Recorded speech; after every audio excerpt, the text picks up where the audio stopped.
This channel does not promote any violent, harmful, or illegal activities. All content provided by this channel is meant for an educational purpose only.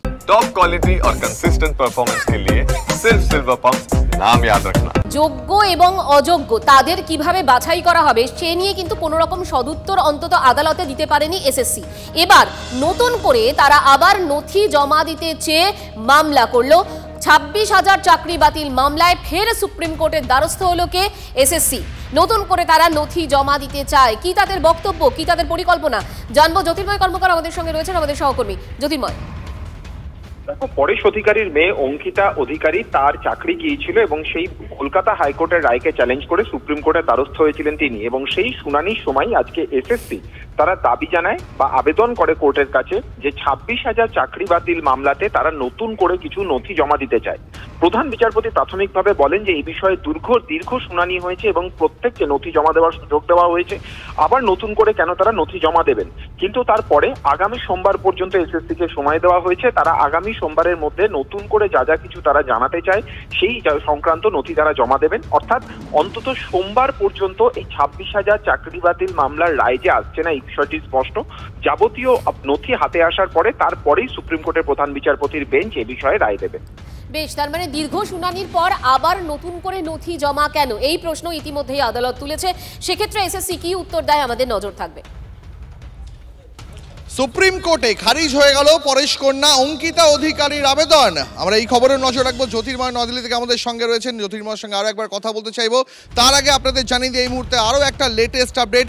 Supreme কোর্টে খারিজ হয়ে গেল পরেশ কন্যা অঙ্কিতা অধিকারীর আবেদন। হাইকোর্টের রায়কে চ্যালেঞ্জ করে সুপ্রিম কোর্টে, কিন্তু সুপ্রিম কোর্টেও কলকে পেলেন না। বিস্তারিত জানবো, কথা বলবো জ্যোতির্ময়ের সঙ্গে। জ্যোতির্ময়, দেখো, একাদশ দ্বাদশ শ্রেণীতে শিক্ষিকা চাকরি পেয়েছিলেন এই অঙ্কিতা। তিনি বেআইনিভাবে চাকরি পেয়েছেন এই অভিযোগে মামলা দায়ের করেছিলেন চাকরি প্রার্থী ববিতা সরকার। এবং সেই মামলায় 2022 সালের 17ই মে অঙ্কিতার চাকরি বাতিল করেছিলেন তৎকালীন বিচারপতি অভিজিৎ গঙ্গোপাধ্যায়। এসএসসি মামলায় কলকাতা হাইকোর্টের এই যে নির্দেশ, সেই নির্দেশকে চ্যালেঞ্জ জানিয়ে সুপ্রিম কোর্টের দ্বারস্থ হয়েছিলেন রাজ্যের প্রাক্তন মন্ত্রী তথা তৃণমূল কংগ্রেসের নেতা পরেশ অধিকারীর মেয়ে অঙ্কিতা অধিকারী। কলকাতা হাইকোর্টের এই বিষয়ের পাশাপাশি তিনি 26,000-এর যে মূল মামলা চলছিল তার সঙ্গেও তিনি নিজেকে সংযুক্ত করেন। কিন্তু কোর্ট জানান যে এতদিন পর কেন আবেদন করা হলো, ফলত তার আবেদনের কোনো বৈধতা নেই বলে এই আবেদন মামলা তিনি সম্পূর্ণভাবে প্রধান বিচারপতি তিনি খারিজ করে দেন। এবং বলা হয় যে 26,000-এর যে মূল মামলা তার রায়ের ক্ষেত্রে যা রায় হবে সেই একই রায় তার ক্ষেত্রেও প্রযোজ্য হবে। আজ বিচারপতি সঞ্জীব খান্না, বিচারপতি কেভি বিশ্বনাথন এবং বিচারপতি সঞ্জয় কুমারের এজলাসে এই মামলা শুনানি হয়। জ্যোতির্ময়, অনেক ধন্যবাদ তোমাকে, অনেক ধন্যবাদ। এই মুহূর্তে আইনজীবী এবং সিপিএম নেতা বিকাশ রঞ্জন ভট্টাচার্য আমাদের সঙ্গে রয়েছেন। বিকাশবাবু, একটা বিষয় জানতে চাইছিলাম। এসএসসি বলছে তারা নতুন করে নথি জমা দিতে চায়, কিন্তু দীর্ঘ শুনানি হয়েছে এই 26,000 চাকরি বাতিল মামলায় এবং সেক্ষেত্রে যোগ্য অযোগ্য কিভাবে নির্ধারণ করা হবে সেই বিষয়ে নিয়েও অনেক কথা হয়েছে, কিন্তু তারা কোনো সদুত্তর দিতে পারেনি।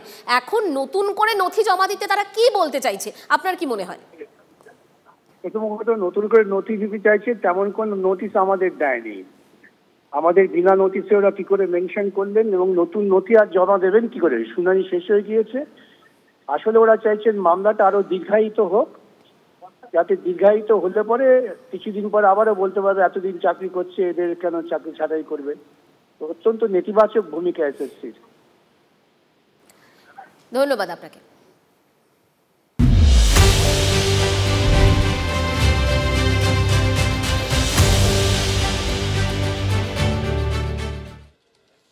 কদিন আগেই আমরা দেখেছি কেন্দ্রীয় বাজেট, অনেকের ভালো লেগেছে। কর ছাড়, যেটা নিয়ে এবার সবথেকে বেশি আলোচনা, গোটা দেশ সেই আলোচনায় মুখর ছিল।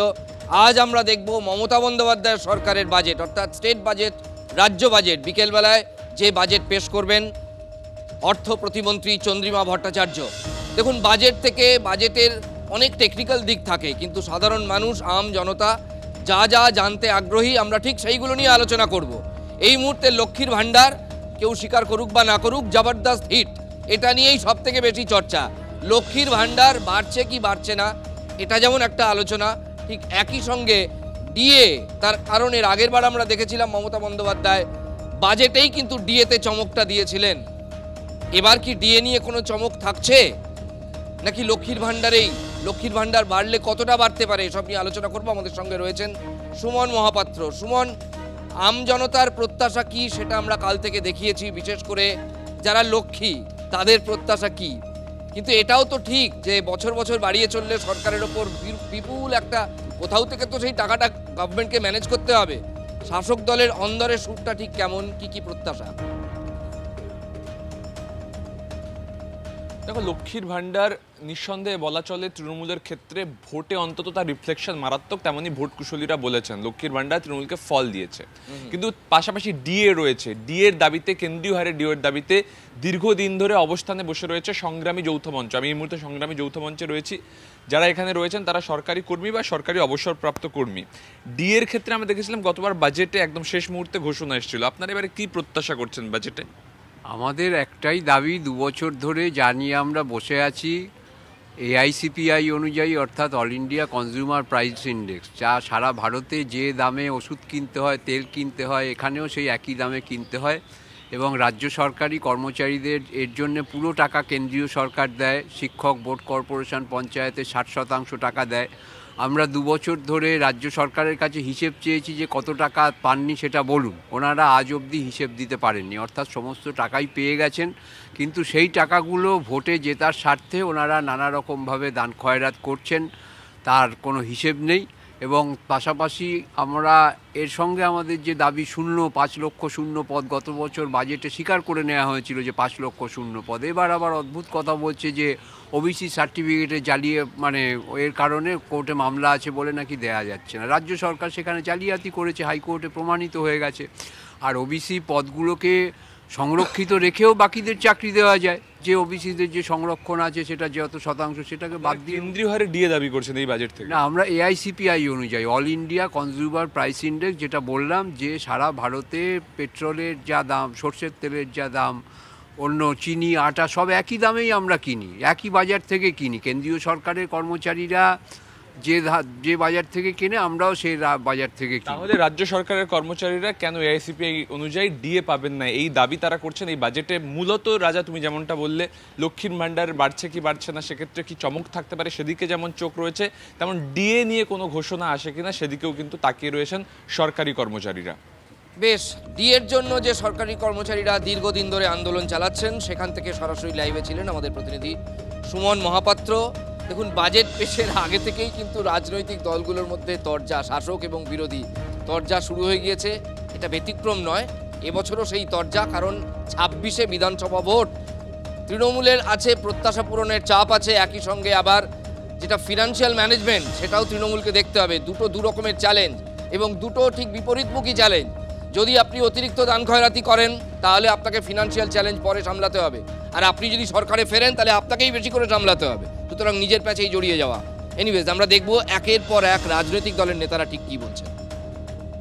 বাজেটে আমাদের সেই প্রকল্পের টাকা দেওয়ার সাথে সাথে সেই প্রকল্পের টাকা রোজগার, অর্থাৎ রাজ্যের কোষাগারে সেই টাকা ঢুকবে, সেটাও যেন একটা সুস্পষ্ট সেখানে পরিকল্পনা থাকে।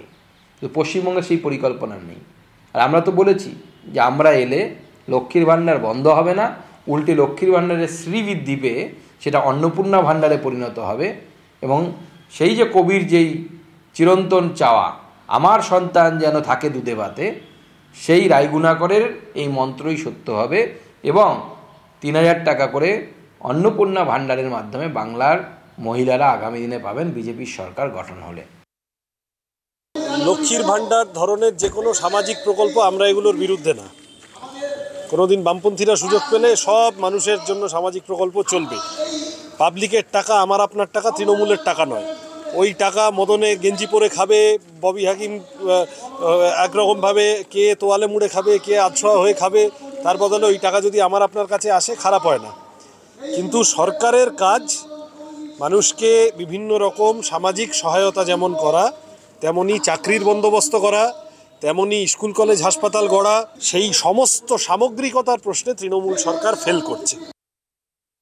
কত কি বাড়বে জানি না, আমি চাই লক্ষ্মীর ভাণ্ডারের নামে যে স্কিমটা চলছে 5000 টাকা করে দেওয়া হোক প্রত্যেকটা মায়ের হাতে, যেটা দেওয়া হচ্ছে বোনের হাতে।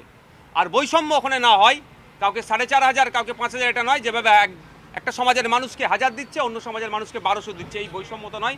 5000 টাকা করে লক্ষ্মীর ভাণ্ডার দেওয়া হোক। লক্ষ্মীর ভাণ্ডারের কি বরাদ্দ বৃদ্ধি হতে এইসব বিষয়ে আমাদের বক্তব্য রাখার কোনো অবকাশই নেই। এটা বিধানসভার ব্যাপার, মুখ্যমন্ত্রীর ব্যাপার, এ নিয়ে কোনো মন্তব্যই করব না। মমতা বন্দ্যোপাধ্যায়ের হয়তো আরও কিছু ইচ্ছা থাকতো, কিন্তু কেন্দ্রীয় সরকার যেই বিপুল বঞ্চনা, 1,70,000 কোটি টাকার বেশি বাংলার বকেয়া, অর্থাৎ মমতা বন্দ্যোপাধ্যায়কে কিন্তু কেন্দ্রের যে টাকাটা দেওয়ার কথা যেসব খাতে, রাজ্যের ফান্ড থেকে সেটাও দিতে হচ্ছে। ফলে এইখানেও একটা চাপ তৈরি হচ্ছে। ফলে সেই জায়গায় দাঁড়িয়ে যতটা বেশি সম্ভব মানুষের উপকারের, ততটাই রাজ্য বাজেট বাংলার মানুষের জন্য করবে।